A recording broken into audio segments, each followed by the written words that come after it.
Kaugnay pa rin sa giyera sa Middle East, tinabla ng Iran ang alok ng ceasefire ng Amerika. Narito po ang Frontline Report. All I have to do is leave Iran.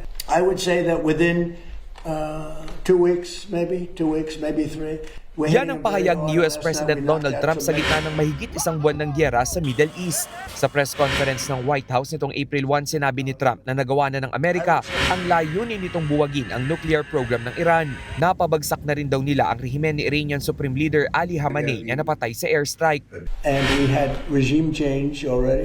Now we have a group of people that are very different. They're much more reasonable, I think much less radicalized.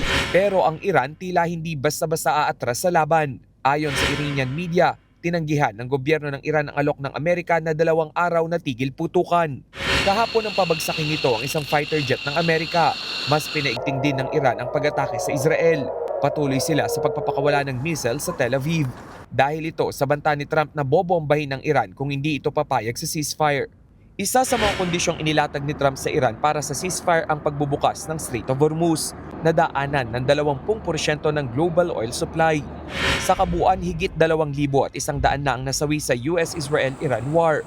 2,076 dyan mula sa Iran, 24 sa Israel habang 13 naman ang napatay na sundalo ng Amerika.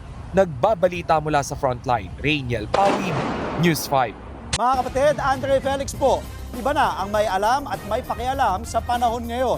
Para po sa tuloy-tuloy na balitaan sa Frontline kahit weekend, mag-follow at mag-subscribe na sa social media pages ng News 5.